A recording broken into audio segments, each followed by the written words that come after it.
ತೆಗೆದು ಬಿಡುವ. ಹಾಯ್ ಎಲ್ಲರಿಗೂ. ನೋಡಿ, ಕೈಯಲ್ಲಿ ದ್ರಾಕ್ಷಿ ಉಂಟು, ಹಸಿರು ಕಲರ್ ಇದ್ದು ಹಾಗೂ ಕಪ್ಪು ದ್ರಾಕ್ಷಿ. ಓಕೆ, ಅರ್ಧ ಕೆಜಿ ತಕೊಂಡಿದ್ದೀನಿ. ಇವತ್ತು ನಾನು ಮನೆಯಲ್ಲೇ ಒಣ ದ್ರಾಕ್ಷಿಯನ್ನ ಯಾವ ತರ ಮಾಡುದು ಅಂತ ಹೇಳಿಕೊಡ್ತೇನೆ.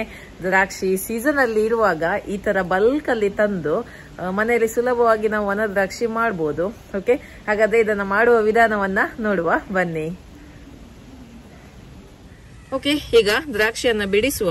ನೋಡಿ, ಈ ತರ ಬಿಡಿಸಿ ನೀವು ನೋಡಿ, ಒಳ್ಳೆ ಇದ್ದ ದ್ರಾಕ್ಷಿಯನ್ನ ಮಾತ್ರ ಇಡಿ. ನೋಡಿ, ಈ ತರ ಕೆಲವೊಂದು ಚೆನ್ನಾಗಿರಲ್ಲ, ಅಂಥದನ್ನೆಲ್ಲ ಸಪ್ರೇಟ್ ಆಗಿ ಎತ್ಬಿಡಿ. ಅದನ್ನೆಲ್ಲ ಯೂಸ್ ಮಾಡ್ಲಿಕ್ಕೆ ಆಗುದಿಲ್ಲ.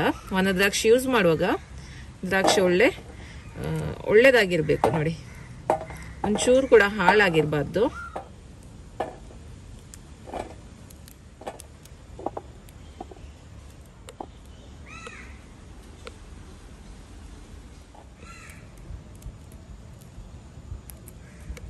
ಓಕೆ, ಈಗ ಈ ದ್ರಾಕ್ಷಿಯನ್ನ ಚೆನ್ನಾಗಿ ನೀರಲ್ಲಿ ತೊಳೆಯುವ.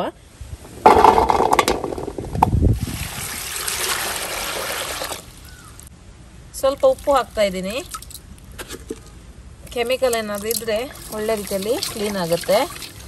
ಚೆನ್ನಾಗಿ ತೊಳೆಯುವ ದ್ರಾಕ್ಷಿಯನ್ನ.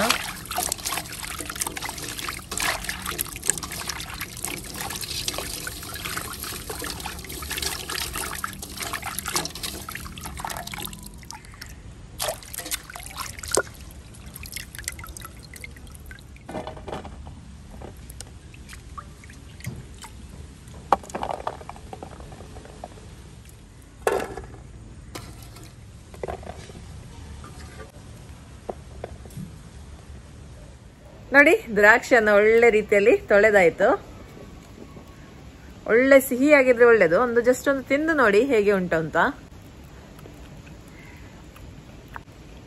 ಒಳ್ಳೆ ಸಿಹಿ ಉಂಟಾಯ್ತಾ? ಮತ್ತೆ ಇದರಲ್ಲಿ ಸೀಡ್ ಇಲ್ಲ, ಸೀಡ್ಲೆಸ್ ತಕೊಂಡಿದ್ದೀನಿ ನಾನು. ವಿತ್ ಸೀಡ್ ಕೂಡ ಮಾಡ್ಬೋದು.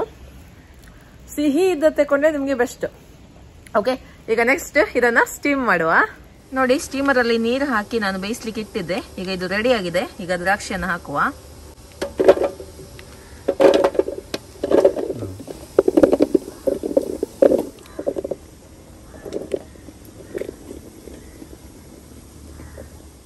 ನೋಡಿ, 8 ನಿಮಿಷ ಇದನ್ನ ಸ್ಟೀಮ್ ಮಾಡಿದ್ರೆ ಆಯ್ತು. ಜಾಸ್ತಿ ಹೊತ್ತು ಕೂಡ ಸ್ಟೀಮ್ ಮಾಡ್ಲಿಕ್ಕಿಲ್ಲ.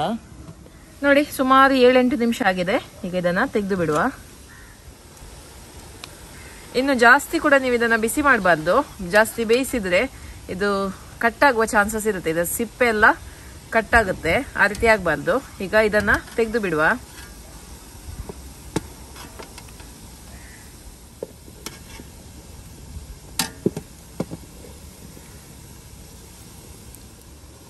ಕಪ್ಪು ದ್ರಾಕ್ಷಿ ಅಂತ ಹಾಕ್ತಾ ಇದ್ದೀನಿ.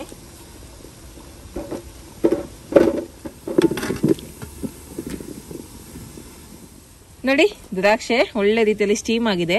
ಕಲರ್ ಚೇಂಜ್ ಆಗಿದೆ, ಸಾಫ್ಟ್ ಆಗಿದೆ. ಆದ್ರೆ ಇದು ಸಿಪ್ಪೆ ಕೂಡ ಕರೆಕ್ಟ್ ಆಗಿದೆ, ಏನು ಕಟ್ಟಾಗ್ಲಿಲ್ಲ. ನೋಡಿ, ಕರೆಕ್ಟ್ ಟೈಮ್ ನೋಡ್ಕೊಂಡು ನೀವು ಸ್ಟೀಮ್ ಮಾಡಿದ್ರೆ ಆಯ್ತು.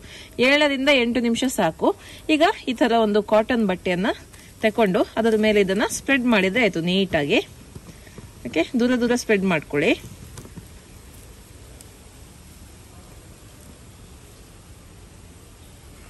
ಓಕೆ, ನೋಡಿ, ಇದನ್ನ ಚೆನ್ನಾಗಿ ಸ್ಪ್ರೆಡ್ ಮಾಡಿ ಇಟ್ಟಿದ್ದೀನಿ. ಇನ್ನು ಇದನ್ನ ಬಿಸಿಲಲ್ಲಿ ಒಣಗಿಸಬೇಕು. ಈಗ ಇದನ್ನ ಒಣಗಿಸುವ.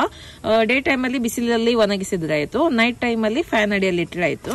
ಓಕೆ, ನೋಡಿ, ಕಪ್ಪು ದ್ರಾಕ್ಷಿ ಕೂಡ ಒಳ್ಳೆ ಸ್ಟೀಮ್ ಆಗಿದೆ. ಇದನ್ನ ಕೂಡ ತೆಗೆದು ಬಿಡುವ.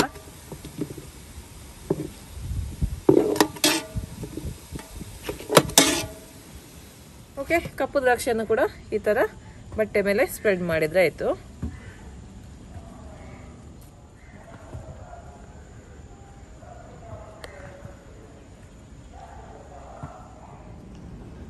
ನೋಡಿ, ಈಗ ಬಿಸಿಲಿಗೆ ಇಟ್ಟಿದ್ದೀನಿ. ಇನ್ನು ನಾಳೆ ನೋಡುವ. ನೋಡಿ, ಒಂದೇ ದಿನದ ಬಿಸಿಲಿಗೆ ಎಷ್ಟು ಬೇಗ ಇದು ಡ್ರೈ ಆಗಿದೆ ಅಂತ. ಆಲ್ಮೋಸ್ಟ್ ಆಗಿದೆ. ಇನ್ನೂ ಕೂಡ 1-2 ದಿನ ಇದನ್ನ ಬಿಸಿಲಿಗೆ ಇಟ್ರೆ ಪರ್ಫೆಕ್ಟ್ ಆಗಿ ಬರುತ್ತೆ.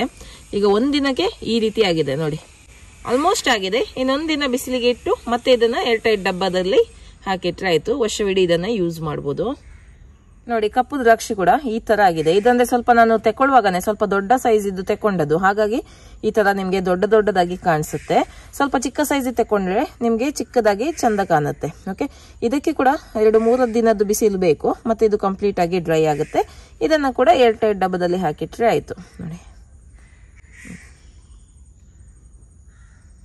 ನೋಡಿದ್ರಲ್ಲ ಒಣ ದ್ರಾಕ್ಷಿ ಮಾಡ್ಲಿಕ್ಕೆ ಎಷ್ಟೊಂದು ಸುಲಭ ಅಂತ. ನೀವು ಕೂಡ ಇದೇ ರೀತಿ ಕಡಿಮೆ ರೇಟಿಗೆ ದ್ರಾಕ್ಷಿ ಸಿಕ್ಕಿದ್ರೆ ಮನೆಗೆ ತಂದು ಒಣ ದ್ರಾಕ್ಷಿಯನ್ನ ಮಾಡಿ ನಿಮ್ಮ ಅಭಿಪ್ರಾಯವನ್ನ ನನಗೆ ತಿಳಿಸಿ. ನಾನು ಅರ್ಧ ಕೆಜಿ ದ್ರಾಕ್ಷಿ ಹಾಕಿದ್ದು ನನಗೆ 150 ಗ್ರಾಮ್ ಅಷ್ಟು ಒಣ ದ್ರಾಕ್ಷಿ ಸಿಕ್ಕಿದೆ. ಓಕೆ, ಇನ್ನು ಇದನ್ನ ನಾನು 2-3 ದಿನ ಇನ್ನು ಕೂಡ ನಾನು ಬಿಸಿಲಲ್ಲಿ ಇಡ್ತೀನಿ, ಮತ್ತೆ ನಾನು ಏರ್ ಟೈಟ್ ಡಬ್ಬದಲ್ಲಿ ಹಾಕಿ ಇದನ್ನ ಸ್ಟೋರ್ ಮಾಡ್ತೀನಿ. ಇವತ್ತಿನ ಈ ವಿಡಿಯೋ ನಿಮ್ಗೆ ಇಷ್ಟ ಆಯ್ತು, ಮಾಹಿತಿ ನಿಮ್ಗೆ ಇಷ್ಟ ಆಯ್ತು ಅಂತ ಅನ್ಕೊಳ್ತೀನಿ. ಇಷ್ಟ ಆದ್ರೆ ವಿಡಿಯೋಗೊಂದು ಲೈಕ್ ಕೊಡಿ ಆಯ್ತಾ. ಹಾಗೆ ನಿಮ್ಮ ಅಭಿಪ್ರಾಯವನ್ನ ಕಮೆಂಟ್ಸ್ ಮುಖಾಂತರ ತಿಳಿಸಿ. ಇನ್ನು ಮುಂದಿನ ವಿಡಿಯೋದಲ್ಲಿ ಸಿಗ್ತೀನಿ. ಅಲ್ಲಿ ತನಕ ಬಾಯ್.